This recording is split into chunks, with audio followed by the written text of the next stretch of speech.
Mesquite School is back open as normal a day after police say a 16-year-old student showed up on campus with a gun. We brought this story to you as breaking news yesterday here on Midday. Our Chris Sadeghi has this update from Pioneer Technology and Arts Academy. Students were back in class this morning here at Pioneer Technology and Arts. Although counselors are on hand today in case any are still struggling with the scary situation that unfolded yesterday when police officers shot at a classmate accused of bringing a gun to school. The 16-year-old will not have their name released because they are a juvenile. Mesquite police said they got the call about an active shooter just before 9 o'clock on Monday morning.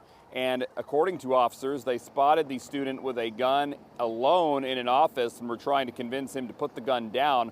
But those negotiations ended with 3 officers shooting at the suspect, then arresting him. Although they did say the teenager was injured, they did not say specifically that he was hit by a bullet or shrapnel. Fortunately, no other students were injured, but they were slowly released to waiting parents who gathered at a reunification point across the street. A teacher shared with us what it was like after they heard the intercom announcement to go on lockdown. It was just yelling and stuff. You hear bang, but didn't know what it was. But it was just scary. You never wake up and say, hey, this is what's going to happen. But to live it, you see it all the time. But you're actually living through it. It's a scary situation, a frightening situation. And we've learned that 16-year-old was released from the hospital yesterday and is awaiting transfer to Dallas County Juvenile Detention. The Mesquite Police Department will do an internal investigation into the actions of their officers, as is standard procedure with any officer-involved shooting. Also, the Dallas County DA's office will do an independent investigation of their own. I'm Chris Sadeghi. Now back to you.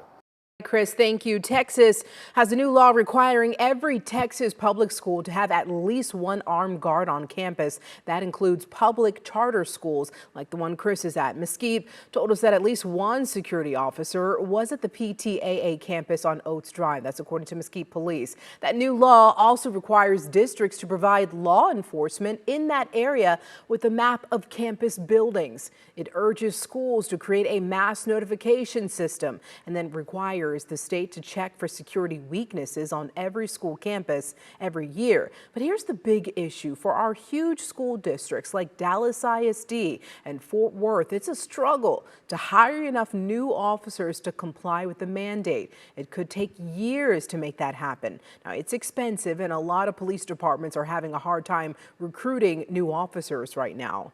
The law provides a good exception clause, a good cause exemption. So that means districts, they can tell the state what they're willing to do to comply.